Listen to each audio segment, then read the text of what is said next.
আসসালামু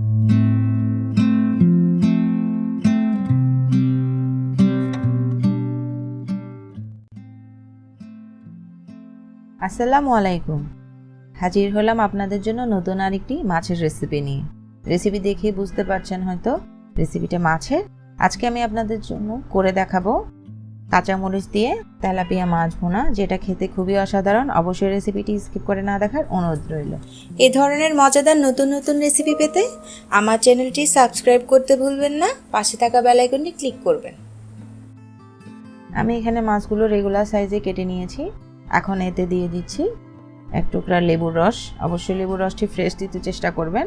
লেবুর রস যদি হাতে না থাকে তাহলে আপনারা ভিনেগার ব্যবহার করতে পারেন।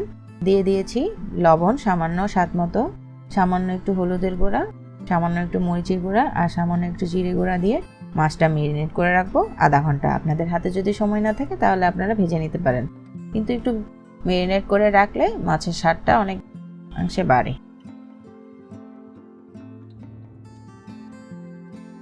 আর লাগছে আমার একটি বড় পেঁয়াজ কুচি।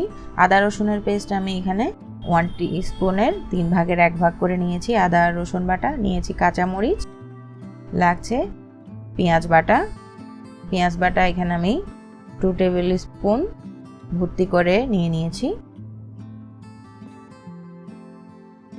লাগছে হলুদের গুঁড়া 1 টিস্পুন, জিরে গুঁড়া 1 টিস্পুন, ধনিয়া গুঁড়া 1 টিস্পুন, আর লাগছে লবণ 1 টিস্পুন। আপনারা আপনাদের স্বাদ অনুযায়ী লবণটা নিয়ে নেবেন।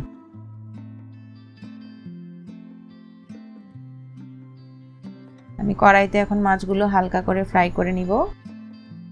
এই রেসিপিতে মাছটা অবশ্যই হালকা করে ফ্রাই করে নেবেন, তাহলে খেতে অনেক বেশি ভালো লাগে। একই তেলে আমি এখন পেঁয়াজগুলো ভেজে নিয়েছি।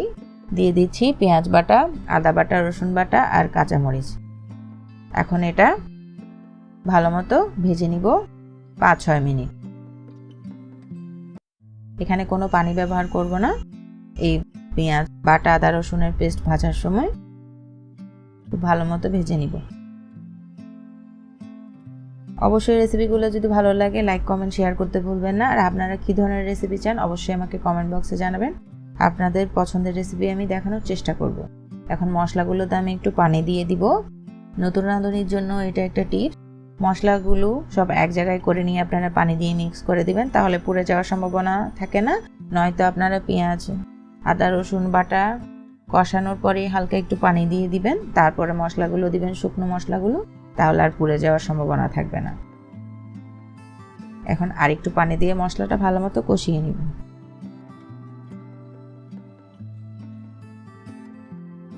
এভাবে মাছ রান্না করলে আশা করি আপনাদের ভালো লাগবে।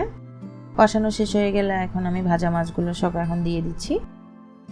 এটা একটু মাখানো হবে, অত বেশি ঝোল হবে না, অল্প একটু ঝোল হবে।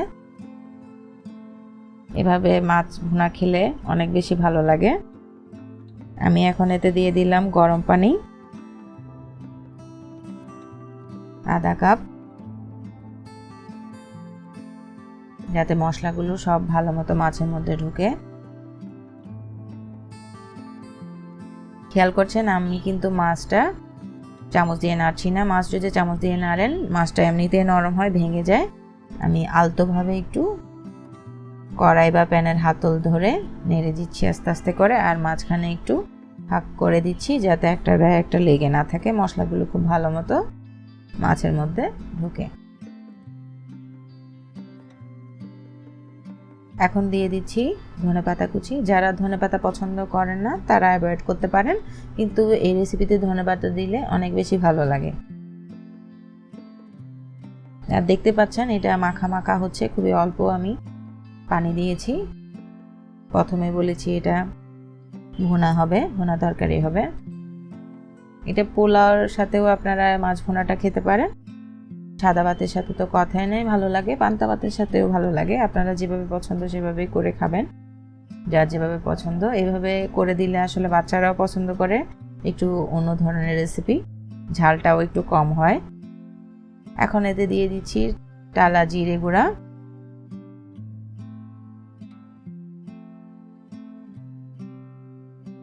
টালা জিরাটা দিলে মাছের যে একটা উগ্র গন্ধ সেটা থাকে না, আর খেতেও খুব ভালো লাগে। আমি যেভাবে রান্না করেছি এভাবে রান্না করলে আসলে মাছের গন্ধটাও ভালো লাগে।